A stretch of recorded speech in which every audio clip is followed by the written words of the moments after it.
కొంతమందికి ఆగ్రహం కలిగినటువంటి వాళ్ళు కొంత దాని గురించి తెలంగాణ రాష్ట్రం వస్తే ఏదో మాకు అన్యాయం జరుగుతుందని భావించినటువంటి కొందరి యొక్క వారి దీంతోనే ఈరోజు శ్రీశైలం గౌడ్ గారిని ఓడించింది. కానీ లేకపోతే శ్రీశైలం గౌడ్ గారు ఓడిపోయేటటువంటి మాటే ఉండేది కాదు. మీ శాసనసభ్యుని ఉండేటోడు ఓడిపోయినప్పటికీ కూడా మీ అందరి మధ్యలో ఉంటూ మీ సమస్యలన్నింటినీ మీకు అందుబాటులో ఉండి మీ సమస్యలన్నింటినీ కూడా తన సమస్యలుగా భావించి ఎప్పటికప్పుడు వచ్చిన అందరికీ కూడా వారికి తన సేవలు అందిస్తూ ముందుకు పోయినటువంటి శ్రీశైలం గౌడ్ గారిని ఇక్కడ ఉన్నటువంటి అక్క చెల్లెళ్ళందరూ కూడా ఆశీర్వదించి మళ్ళీ మీ యొక్క ఎమ్మెల్యేగా గెలిపించుకోవాలని మిమ్మల్ని అందరినీ ఈ సందర్భంగా నేను కోరుతా ఉన్నాను. ఒక అన్నగా మీ మధ్యలో ఉండి మీ అందరి యొక్క సమస్యలను కాంగ్రెస్ పార్టీ అధికారంలోకి వచ్చిన వెంబడే మీ వెంబడుండి మీ సమస్యలకు పరిష్కారం చూపించేటటువంటి ఒక సేవా దృక్పథంతో మీ అందరికీ ఉన్నటువంటి శ్రీశైలం గౌడ్ గారిని తప్పకుండా గెలిపిస్తారని నమ్మకం కూడా ఉంది. ఇంత పెద్ద ఎత్తున వచ్చినటువంటి అక్క చెల్లెలందరూ కూడా ఖచ్చితంగా శ్రీశైలం గౌడ్ విజయాన్ని ఎవరు ఆపలేరని కూడా మీ సందర్భంగా నేను తెలియజేస్తా ఉన్నాను. ఇంకా మన అక్క చెల్లెలం అందరం మనం మాట్లాడుకోవాలి. తెలంగాణలో మనకు ఏమైనా న్యాయం జరిగిందా? మనకు మహిళలకు ఏమైనా న్యాయం జరిగిందా? తెలంగాణ ఎవరి కోసం వచ్చింది? తెలంగాణ కేసీఆర్ కు కేటీఆర్ కు కవితమ్మ కోసం వచ్చిందా? లేకుంటే తెలంగాణ ప్రజల కోసం సోనియా గాంధీ తెలంగాణ ఇచ్చిందా? ఈరోజు కేవలం ఒక కుటుంబం కోసమే తెలంగాణ వచ్చినట్టు ఈ తెలంగాణలో వాళ్ళ కుటుంబ రాజ్యమే ఈరోజు సాగుతుంది తప్ప బీద ప్రజల యొక్క ఆకాంక్షలు కానీ మహిళల ఆకాంక్షలు కానీ యువకుల ఆకాంక్షలు కానీ నిరుద్యోగుల ఆకాంక్షలు కానీ రైతుల ఆకాంక్షలు కానీ ఉద్యోగుల ఆకాంక్షలు కానీ అక్క చెల్లెల ఆకాంక్షలు కానీ ఎవరి ఆకాంక్షల వైపైనా ఒక్కసారైనా ఈ టిఆర్ఎస్ పార్టీ కన్నెత్తి ఆలోచించిందా, కన్నెత్తి చూసిందా ఒక్కసారి మనం అందరం గుర్తు చేసుకోవాల్సినటువంటి అవసరం ఉంది. ముఖ్యంగా మీరందరూ జిహెచ్ఎంసీ ఎన్నికల్లో తెలంగాణ రాష్ట్రం వచ్చింది. కొత్త రాష్ట్రంలో మొట్టమొదటిసారిగా జిహెచ్ఎంసీ ఎన్నికలు వచ్చినాయి. ఆ జిహెచ్ఎంసీ ఎన్నికల్లో పెద్ద ఎత్తున ఇక్కడ ఎన్నో ఏళ్ల నుంచి స్థిరపడినటువంటి ఆంధ్రులు ఉన్నారు. మా అన్న తమ్ముళ్ళు అక్క చెల్లెళ్ళు వారందరూ కూడా మరి మేము కనుక జిహెచ్ఎంసీ ఎన్నికల్లో ఓట్లు లేకపోతే ఇక్కడ నుంచి మా సీట్లు గెలిపించకపోతే మా మీద ఏ రకమైనటువంటి హరాస్మెంట్ చేస్తాడో, ఏ రకమైనటువంటి ఇబ్బందులు పెడతాడో, ఏ కష్టాలు పెడతాడో అనేటటువంటి భయంతోన జిహెచ్ఎంసీ ఎన్నికల్లో ఆయన గెలిపిస్తే కొన్ని ఏమో డబ్బాలు మొత్తం మోసం చేసి గెలిచిండు, కొన్ని వేసిండు, కొన్ని మోసం కూడా చేసిండు. ఓటింగ్ యంత్రాన్ని మోసం చేసి కూడా గెలిచిండు. ఆ విధంగా జిహెచ్ఎంసీ ఎన్నికలు వాళ్ళు అది గెలిచిన తర్వాత మీకు అందరికి ఎన్నికలప్పుడు ఏమేం చెప్పిండ్రు, ఇక్కడ ఉన్న అందరికీ కూడా ఏమేం చెప్పిన మాటలు ఒక్కసారి గుర్తు చేసుకోవాలి. హైదరాబాద్ విశ్వనగరంగా తీర్చిదిద్దామన్నారు. ఇప్పుడు మా ఊర్లలో ఉన్నటువంటి రోడ్లు ఈ హైదరాబాద్ రోడ్ల కంటే 100 రెట్లు బాగున్నాయి. కాంగ్రెస్ పార్టీ వేసిన రోడ్లు నేటికి చెక్కు చెదరకుండా ఈరోజు హైదరాబాద్ నగరంలో ఉన్నటువంటి రోడ్లను చూడండి, గ్రామాలకు వెళ్ళి కాంగ్రెస్ పార్టీ వేసిన రోడ్డు చూడండి. వీళ్ళు ఎన్నిసార్లు వేస్తూనే ఉన్నారు. ఇట్లా రోడ్లు వేస్తున్నారు, అట్లా గుంతలు పడుతున్నాయి, ఇట్లా రోడ్లు వేస్తున్నారు, అట్లా గుంతలు పడుతున్నాయి. అంటే వీళ్ళు రోడ్లు అనేది ప్రజల కోసం వేస్తున్నారా లేకుంటే వాళ్ళ కాంట్రాక్టర్ల కోసం వేస్తున్నారా ఒకసారి మనం అందరం ఆలోచించాలి. ఏమన్నాడు, ఈ హైదరాబాద్ లో వాన పడితే నడవనిక రాదు, బండి ఓనిక రాదు, నేను 2 ఏళ్లలో ఈ హైదరాబాద్ ని విశ్వనగరంగా చేస్తా అన్నాడు కేసీఆర్ కేటీఆర్. మరి ఈరోజు వాన పడితే మన పరిస్థితి అప్పటికంటే దారుణమైందా బాగైందా ఒక్కసారి అందరూ ఆలోచన చేయాలి. వాన పడిందంటే ఇంటికి పోనికే ఎప్పుడు పోతామో తెలియనటువంటి పరిస్థితి. ఏదైనా మనం బాటలో ఉన్నాం, పెద్ద వాన పడిందంటే ఇంటికి ఎప్పుడు చేరుకుంటామో తెలియదు, ఏ టైంకి ఇంటికి పోతామో తెలియదు, ఎక్కడ ఏ బండి ఏ నీళ్ళలో మునుగుతుందో అనేటువంటి పరిస్థితి తెలియదు. ఈరోజు విశ్వనగరం అని చెప్పి హైదరాబాద్ లో రోడ్లన్నీ కూడా చక్కగా తీర్చిదిద్దామని చెప్పి కాంగ్రెస్ పార్టీ మొత్తం అధ్వాన్నంగా చేసింది, 60 ఏళ్ల నుంచి ఏం చేసలేదు అని మాట్లాడినటువంటి కేసీఆర్ కేటీఆర్ ఈరోజు ఎందుకు మరి నోరిప్పుతలేరు హైదరాబాద్ గురించి? ఈరోజు హైదరాబాద్ రోడ్ల పరిస్థితి ఇంత అధ్వాన్నంగా ఉంటే ముందస్తు ఎన్నికలకు ఎందుకు పోయినట్టు? ఇంకా 9 నెలలు మీకు సమయం ఉండే కదా ఇవన్నీ పని చేయడానికి. ఇంకా 9 నెలలు మీకు అవకాశం ఉండే అంతా కూడా హైదరాబాద్ ని సుందర నగరంగా, విశ్వ నగరంగా, డల్లాస్ లాగానో లేకుంటే కాలిఫోర్నియా లాగానో, సింగపూర్ లాగానో, మలేషియా లాగానో ఎందుకు తీర్చిదిద్దలేదని చెప్పి సందర్భంగా ప్రశ్నించాల్సినటువంటి అవసరం ప్రతి అక్కకు చెల్లెలికి ఉందని చెప్పి సందర్భాన్ని నేను తెలియజేస్తా ఉన్నా. ఇంకా ఆయన సెంటిమెంట్తో ఆడుకుంటున్నాడు. ఇక్కడ ఉన్నటువంటి చాలా మంది అక్క చెల్లెలకు తెలవాలి, ఎన్నికలప్పుడు ఏం చెప్పిండు, ఎన్నికల ముందేం చెప్పిండు, ఉద్యమం సమయంలో ఏం చెప్పిండు. హైదరాబాద్ లో ఉన్నటువంటి ఆంధ్రుల భవనాలన్నీ కూడా, వాళ్ళ ఇండ్లు కానీ భవనాలు కానీ వాళ్ళ ఆస్తులు కానీ ఇక్కడ నుంచి వాళ్ళందరూ పారిపోతారు, అవన్నీ మనకే అయితే అని చెప్పిండా కదా. మరి ఈరోజు ఏం చేసిండు? ఏం చేసిండు? ఎవరికైనా ఏదైనా భవనాలు అప్పచెప్పి నాలుగు నిలబొట్టి ఎలక్షన్ అప్పుడు ఏం చెప్పిండు? జిహెచ్ఎంసీ ఎన్నికలప్పుడు ఆంధ్రుల ఓట్ల కోసం, హైదరాబాద్ లో ఉన్నటువంటి ఆంధ్రుల ఓట్ల కోసం ఏం చెప్పిండు? మీరెవ్వరు హైదరాబాద్ లో ఉన్నటువంటి ఎవ్వరు మీరు చింత చేయకండి, మీకు అన్నిటికీ మేము అండగా ఉంటాం, ఉద్యమం సమయంలో మాటలు చెప్పినాం, మీకు అన్ని రకాలుగా అండగా ఉంటాం, మీ కాళ్ళకు ముళ్ళు ఉచ్చుకుంటే కూడా నేను వంగిన పంటితో తీస్తా అని చెప్పినటువంటి కేసీఆర్ ఎంత పెద్ద అవకాశవాదో, ఓట్ల కోసం ఏ స్థాయికైనా దిగజారిపోయేటటువంటి కేసీఆర్ ఒకసారి మనం అందరం కూడా గమనించాల్సినటువంటి అవసరం ఉంది. ఇప్పుడు ఎన్నికలు, మళ్ళీ ఎన్నికలు, 9 నెలల ముందు ఎన్నికలు తీసుకొచ్చిండు, ఓట్ల కోసం మళ్ళీ ఒకసారి మోసం చేయనిక ముందుకు వచ్చిండు. మరి మోసం చేయనిక ముందుకు వచ్చినటువంటి కేసీఆర్ ని ప్రతి ఒక్కరు కూడా టిఆర్ఎస్ పార్టీని తెలంగాణ రాష్ట్రంలో లేకుండా చేయాల్సినటువంటి అవసరం ఉందని చెప్పి మీకు ఈ సందర్భం తెలియజేస్తా ఉన్నాం. ముఖ్యంగా మహిళా మనులు, అక్క చెల్లెళ్ళు. ఎందుకు అంటే తెలంగాణ రాష్ట్రాన్ని ఇచ్చింది మన సోనియమ్మ, తెలంగాణ రాష్ట్రాన్ని ఇచ్చింది మన సోనియా గాంధీ గారు, మన కాంగ్రెస్ పార్టీ.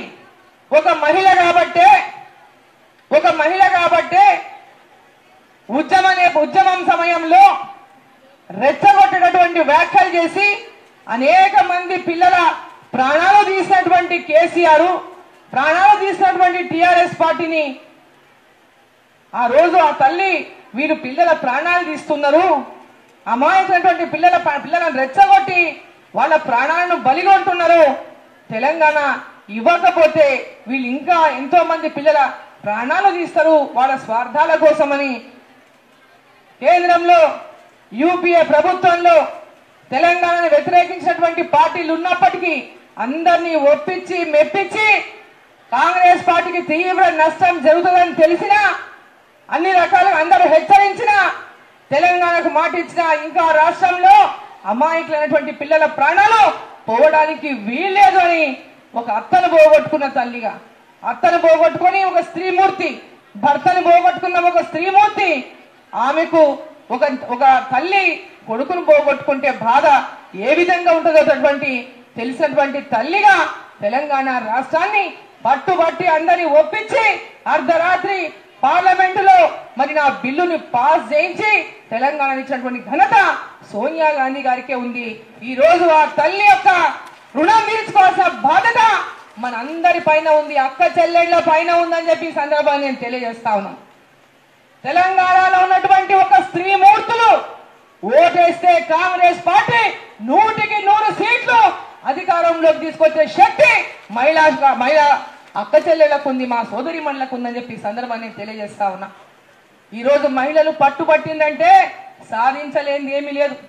మహిళలను అడుగడుగున అవమానించినటువంటి కేసీఆర్ ను గద్ద దిమ్మనికి అక్క చెల్లెలందరూ సిద్ధంగా కావాలని చెప్పి ఈ సందర్భాన్ని నేను కోరుతా ఉన్నాను. తెలంగాణ వ్యాప్తంగా ఉన్నటువంటి అక్క చెల్లెలు, కేసీఆర్ గారు తన బిడ్డకు తప్ప ఈ రాష్ట్రంలో ఏ మహిళకు గౌరవం ఇవ్వలేదు. తన బిడ్డకు తప్ప ఈ రాష్ట్రంలో ఏ ఒక్కరికి మంత్రివర్గంలో కూడా స్థానం కల్పించలేదు. అంటే మంత్రివర్గంలో స్థానం పొందడానికి మహిళలకు అర్హత లేదా? ఆ యొక్క సమర్థత లేదా? ఎందుకు ఇవ్వలేదు మహిళలకు? ఈరోజు మహిళల గురించి ఎంత చిన్న చూపుతో మాట్లాడతారు. తెలంగాణ ఇచ్చిన సోనియమ్మ గురించి అసెంబ్లీలో ఏం మాట్లాడిండు కేసీఆర్? అసెంబ్లీలో ఏం మాట్లాడిండు? మేము అడిగినాం, అయ్యా తెలంగాణ ఇచ్చింది సోనియా గాంధీ కదా, సోనియా గాంధీ ఇచ్చిందని తెలంగాణ అసెంబ్లీలో నువ్వు మాట చెప్పు అంటే, అవును సోనియా గాంధీ గారే తెలంగాణ ఇచ్చారు, ఆ మాటని ఎవ్వరము కాదనలేము, సోనియా గాంధీ గారు అనుకోకుండా తెలంగాణ రాకుండే ఆ మున్నందుకే తెలంగాణ వచ్చింది, అది తప్పకుండా ఎవరమైనా చెప్పుకోవాల్సిందే, తెలంగాణ వాళ్ళందరూ గుర్తు పెట్టుకోవాల్సిందే, జిస్కా ఖాయా ఉస్కా గాయా అనేటటువంటి మాట కూడా అసెంబ్లీలో చెప్పిన విషయాన్ని మనం అందరం గుర్తు పెట్టుకోవాలని చెప్పి ఈ సందర్భాన్ని తెలియజేస్తా ఉన్నాం. మరి జిస్కా ఖాయా ఉస్కా గాయా అన్నావు, తెలంగాణ సోనియా గాంధీ ఇచ్చిందన్నావు. మరి తెలంగాణ సోనియా గాంధీ కాంగ్రెస్ పార్టీ తెలంగాణ ఇస్తే టిఆర్ఎస్ పార్టీ కాంగ్రెస్ లో మెర్జ్ చేస్తా అన్నావు, మెర్జ్ చేయలేదు, మోసం చేసినావు. టిఆర్ఎస్ పార్టీ తెలంగాణ ఉద్యమం కోసమే పుట్టింది, అధికారం కోసం పుట్టలేదన్నావు. తెలంగాణ ఇయ్యంగానే టిఆర్ఎస్ పార్టీ ఉద్యమ పార్టీ కాదు, రాజకీయ పార్టీ అన్నావు. మాట మాటలో మోసమే, ప్రతి మాట కూడా మోసమే. తెలంగాణ ప్రజలకు ఇచ్చిన ప్రతి మాటను కూడా మోసం చేసుకుంటామనేటువంటి కేసీఆర్ మరి ఆయన కొడుకు ఏమన్నారు? సోనియా గాంధీని అడ్డం వచ్చినట్లు మాట్లాడిండు. ఆ కేటీఆర్ ఏమంటాడు? ఆ బొమ్మ సోనియమ్మ బొమ్మ అమ్మనా బొమ్మనా అనే మాట మాట్లాడతాడు. ఆ అర్హత కేటీఆర్ కుందా? ఆ స్తోమత సోనియా గాంధీ గారి పేరు మీద ఈరోజు ఆ కుర్చీలో మీరు కూర్చున్నారే, సోనియా గాంధీ గారు తెలంగాణ ఇచ్చినాక మీరందరూ కుటుంబ సమేతంగా పోయి కాళ్లకు దండాలు పెట్టి వచ్చిండ్రే, ఆ విషయాలన్నీ మీరు మర్చిపోయినరా? అంటే రాజకీయాల కోసం, ఓట్ల కోసం ఏ గడ్డైనా మేము తినడానికి సిద్ధంగా ఉన్నామని టిఆర్ఎస్ పార్టీ చెప్తున్న విషయాన్ని మహిళా మనులందరూ, అక్క చెల్లెళ్ళు అందరం మనం గుర్తించాలి. ఈరోజు తెలంగాణ గౌరవం కాపాడుకోవాలి, తెలంగాణ గౌరవాన్ని మనం భారతదేశంలో నిలబెట్టాలంటే కాంగ్రెస్ పార్టీని ఇక్కడ గెలిపించాల్సినటువంటి అవసరం ఉందని చెప్పి మీకు ఈ సందర్భంగా తెలియజేస్తా ఉన్నాం. ఇక నిన్నగాక మొన్న మా దగ్గర పెద్ద సభ జరిగింది. సభలో టిఆర్ఎస్ పార్టీని విమర్శిస్తే ఆ విమర్శలో పాపం ఆయన తీసుకోలేడు. ఆయన ఏమో అందరిని తిట్టొచ్చు, మా పిసిసిని తిట్టొచ్చు, మమ్మల్ని తిట్టొచ్చు, ఇంకెవరైనా తిట్టొచ్చు, మా సోనియా గాంధీని తిట్టొచ్చు, మా రాహుల్ గాంధీని తిట్టొచ్చు. ఈయనకట మొత్తం ఎవరైనా రాసిచ్చినట తిట్టనీక కాగితం, నీ వయాన్ని తిట్టనీకి హక్కు ఉంది, ఎవరైనా తిట్టని ఈయనకి ఎవరో కాగితం రాసిచ్చినట, నువ్వు తిట్టు ఇష్టం వచ్చట, నిన్ను మాత్రం ఎవరు తిట్టరాదు. ఆయన తిట్టే మాత్రం తప్పంట. పాపం ఆయన తిడితే ముఖ్యమంత్రి తిడతారా అని పిసిసి ప్రెసిడెంట్ అడుగుతాడు. అంటే ఒక పిసిసి అధ్యక్షుడిని మరి నీవైతే నోటికి వచ్చేట కూయొచ్చా? నువ్వేమన్నా ఇప్పుడే నువ్వేమో ముఖ్యమంత్రివి, ముఖ్యమంత్రి హోదాలో ఉన్నోడివి, నీకు ఏం భాష మాట్లాడాలో నీకు హోష్ లేదా? నీకు హోష్ ఉండి మాట్లాడుతున్నావా? ముఖ్యమంత్రిని అనుకొని మాట్లాడినావా, లేకుంటే మామూలు తెలంగాణలో ఏదో ఒక మామూలు వ్యక్తిని నోటికి వచ్చేట తిట్టొచ్చని మాట్లాడినావా? ఒక ముఖ్యమంత్రి హోదాలో ఉన్నాడు, నీ భాష సక్రమం లేకుంటే నిన్ను చూసి ఇతరులు నేర్చుకుంటే అది తప్ప? జైసా రాజా వైసా ప్రజా, నువ్వు ఎట్లా మాట్లాడితే నీ లెక్కనే మంది మాట్లాడతారు. నువ్వు రాజలెక్క నేనేమైనా అంటా, నేనేమైనా చేస్తా అంటే ఈరోజు నువ్వు అనే మాటలన్నీ తీసుకోనికే తెలంగాణ ప్రజలు సిద్ధంగా లేరు. మొన్నటికి మొన్న మేము సభలో పెట్టి టిఆర్ఎస్ పార్టీ ఏం చేసింది ఇక్కడ వచ్చి చెప్పాలి మాట్లాడాలని గట్టిగా ప్రశ్నిస్తే దానికి జవాబు చెప్పకుండా అరుణమ్మ ఏమన్నాడు? అరుణమ్మ ఒళ్ళు దగ్గర పెట్టుకో అన్నాడు. అంటే నువ్వు ఒక తెలంగాణ ఆడపడుచును పట్టుకొని ఒళ్ళు దగ్గర పెట్టుకోమంటావా? నీ ఇంట్లో నీ ఆడపిల్లలు ఎవరైనా అంటే ఊకుంటావాను? నీ ఇంట్లో నీ ఆడపిల్లలు ఎవరైనా ఆ మాట అంటే నువ్వు ఊకుంటావా?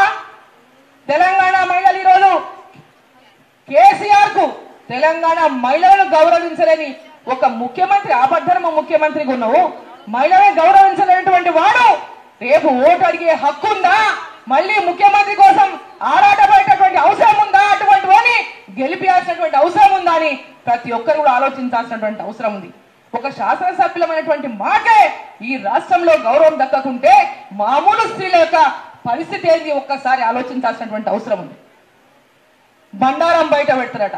ఏం బండారమైనా బయట పెట్టేది నువ్వు? ఏందాయా బండారం నువ్వు బయట పెట్టేది? ఏందాయా బండారం అంటే ఏదో చెప్పుగా బండారం ఏందో మాకు చెప్పరా? ఆడే బయట పెట్టాను ఉంటివి ఎవడో నాపిండా నేను? ఆ బండారం ఏందో మీటింగ్లోనే చెప్పిండి అయిపోయినా ఏం భయపడిస్తున్నావా? అంటే నేను ఇట్లా భయపడిస్తే అందరు నోరు మూసుకుంటారు అనుకున్నావా?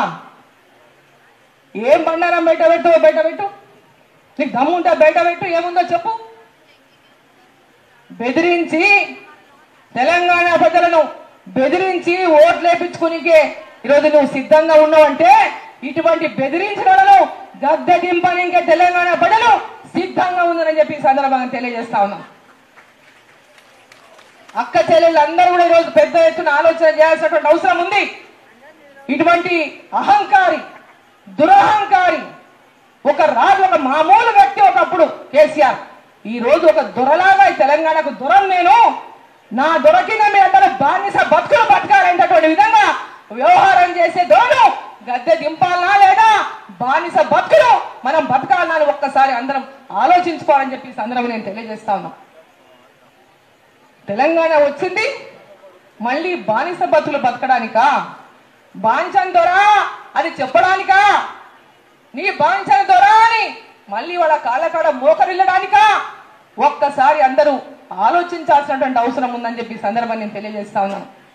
ముఖ్యంగా మా అక్క చెల్లెళ్ళు కాంగ్రెస్ పార్టీలో ఉన్నప్పుడు ఒక వెలుగు వెలిగినటువంటి అక్క చెల్లెళ్ళు, ఒక వెలుగు వెలిగిన మహిళలందరూ కూడా కాంగ్రెస్ పార్టీ అధికారంలో ఉన్నప్పుడు ప్రతి ఇంట్లో ఒక ఆర్థిక స్వతంత్రంతోన ఈరోజు మహిళలందరూ కూడా ఒక ఆత్మవిశ్వాసంతోన ఉన్నారు అంటే కాంగ్రెస్ పార్టీ ఆ రోజు మీకు ఇచ్చినటువంటి గౌరవం కానీ, మహిళా సంఘాలను ప్రోత్సహించడం కానీ, మీకు ఇచ్చినటువంటి రుణాలు కానీ, వడ్డీ లేని రుణాలు కానీ, వడ్డీ లేకుండా మీకు పెద్ద ఎత్తున రుణాలు ఇచ్చి సంఘాలలో చేర్పించి మీకు అభయహస్తం ఇచ్చి బీమా ఇచ్చి మీ పిల్లలకు స్కాలర్షిప్లు ఇచ్చి పెద్ద ఎత్తున మహిళా సంఘాలకు భవనాలు కట్టించి ఒక్క సంఘం 4 ఏళ్లగా ఒక్క డ్వాక్రా భవనం అన్నా ఏదైనా ఒక్క ఊర్లో కట్టిందా, మీ యొక్క వాడలో కట్టిందా చెప్పండి?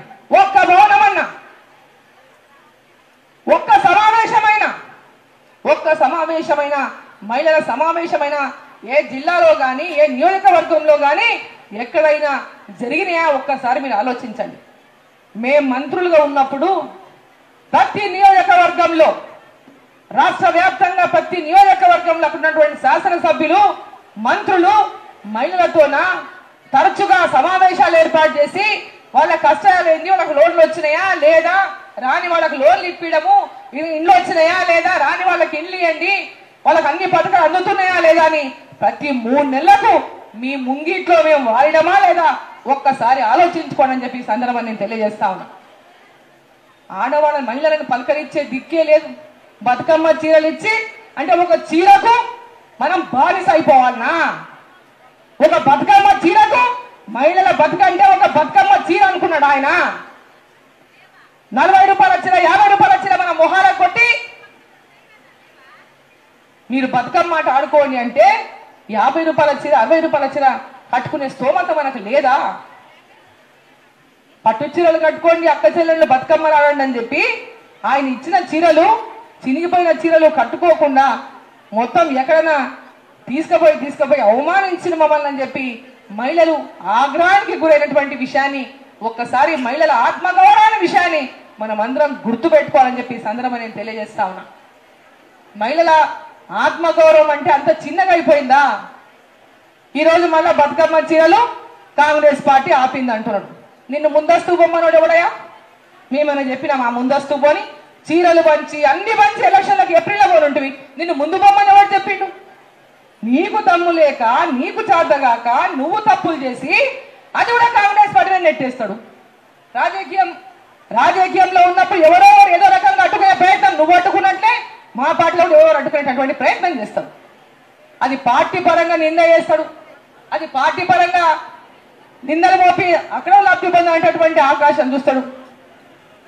ఇటువంటి తెలంగాణ మహిళల ఆత్మ గౌరవాన్ని బజారు గీడ్చినటువంటి కేసీఆర్ ను గద్దె దింపాల్సినటువంటి అవసరం ఉంది. మహిళలకు పెద్ద ఎత్తున మనం ఉన్నప్పుడు ఏ రకమైనటువంటి సహాయ సహకారాలు చేసి ప్రతి ఒక్కరికి ఆ రోజు కాంగ్రెస్ పార్టీ ఆదుకున్నదో, ఇండ్లు ఇచ్చి, భూములు ఇచ్చి, ప్లాట్లు ఇచ్చి, మీకు సంఘాలకు లోన్లు ఇచ్చి, అన్ని రకాలుగా ఏ భూమి పట్టా ఇచ్చినా మహిళల పేరు మీదనే, ఒక ఇల్లు పట్టా ఇచ్చినా మహిళల పేరు మీదనే, ఒక ఇంటి స్థలం పట్టా ఇచ్చినా మహిళల పేరు మీదనే, మహిళలకు పెద్ద ఎత్తున అండగా ఆ రోజు కాంగ్రెస్ పార్టీ అండగా నిలిచి అనేక కార్యక్రమాలు చేపడితే ఈరోజు ఆ మహిళలందరినీ కూడా ఈరోజు అవమానించే విధంగా టిఆర్ఎస్ పార్టీ చేస్తుంటే ప్రతి ఒక్కరం కూడా ఈరోజు నడుం బిగించి కట్టగట్టి తెలంగాణలో ఉన్నటువంటి మహిళలంతా కూడా ఏకమై టిఆర్ఎస్ పార్టీని గద్దె దించాలని చెప్పి ఈ సందర్భంగా నేను కోరుతూ, మన పిసిసి అధ్యక్షులు మన మహిళలకు ఏం చేయబోతున్నాం, మన మహిళలకు ఏ రకమైనటువంటి పథకాలు అందించబోతున్నాం, మన ప్రభుత్వం అధికారంలోకి రాబోతా ఉంది. ఖచ్చితంగా కాంగ్రెస్ పార్టీ తెలంగాణలో కేంద్రంలో అధికారంలోకి వచ్చే మాట ఖాయం. దీని ఎవరు ఏదన్నా కాదన్నా 100% తెలంగాణలో కాంగ్రెస్ పార్టీ అధికారంలోకి వస్తుంది. హైదరాబాద్ లో కాదు, ఆదిలాబాద్ నుంచి మొదలుకొని అలంపూర్ వరకు పెద్ద ఎత్తున కాంగ్రెస్ పార్టీకి ఈరోజు పెద్ద ఎత్తున గాలి వీస్తా ఉంది. టిఆర్ఎస్ పార్టీకి వ్యతిరేక గాలి పూర్తి ఎత్తున ఈరోజు ఆయన చెప్పే 100 సీట్లు కాదు, పక్కన 0 తీస్తే వచ్చే సీట్లు కూడా కష్టమైనటువంటి విషయాన్ని ఈరోజు అందరూ కూడా ప్రతి ఒక్కరు కూడా ఈరోజు రాష్ట్ర వ్యాప్తంగా ఆయనకున్నటువంటి ఆ ఫ్రస్ట్రేషన్, పాపం ఆయనకున్నటువంటి ఆ బాధ, మాట్లాడేటప్పుడు ఆ కసి, అవి చూస్తేనే ఆయనకున్నటువంటి ఎంత ఆయనకు ఓటమి భయం పట్టుకున్నదో దాని వల్లనే తేట తెల్లమైతా ఉంది. ఇప్పుడు పిసిసి ప్రెసిడెంట్ గారు మాట్లాడతారు, మన అక్క చెల్లెళ్ళకి ఏం చేస్తారో అన్ని విషయాలు వారి నోటి ద్వారానే మనం విందాం. మరి పెద్ద ఎత్తున వచ్చినట్టు అక్క చెల్లెళ్ళకి అందరికీ కూడా చేతులెత్తి నమస్కరిస్తూ కాంగ్రెస్ పార్టీ విజయమే ధ్యేయంగా, తెలంగాణలో సోనియా గాంధీ గారికి మనం రుణం తీర్చుకునే ధ్యేయంగా, సోనియా గాంధీ గారి యొక్క ఆమె పట్టుదలతో ఏ విధంగా తెలంగాణ ఇచ్చిందో అదే పట్టుదలతో రేపు కాంగ్రెస్ పార్టీ రాష్ట్రంలో గెలిపించి ఆమెకు కానుకగా ఇద్దామని చెప్పి మీ అందరికి తెలియజేసుకుంటూ శ్రీశైలం గౌడ్ గారిని పెద్ద మెజార్టీతో గెలిపించాలని చెప్పి అందరినీ కూడా కోరుకుంటూ అందరికీ నమస్కరిస్తూ జై కాంగ్రెస్, జై కాంగ్రెస్. రాహుల్ గాంధీ, మహిళలు గట్టిగా చెప్పాలి, రాహుల్ గాంధీ గారి నాయకత్వం, రాహుల్ గాంధీ గారి నాయకత్వం, కాంగ్రెస్ పార్టీ, సోనియా గాంధీ, జై కాంగ్రెస్. ఏంటండి వీడియో నచ్చిందా? అయితే ఓ లైక్ వేసుకోండి, లేదంటే ఓ కామెంట్ చేయండి. ఎప్పటికప్పుడు మా వీడియోస్ చూడాలంటే సబ్స్క్రైబ్ చేసుకోండి.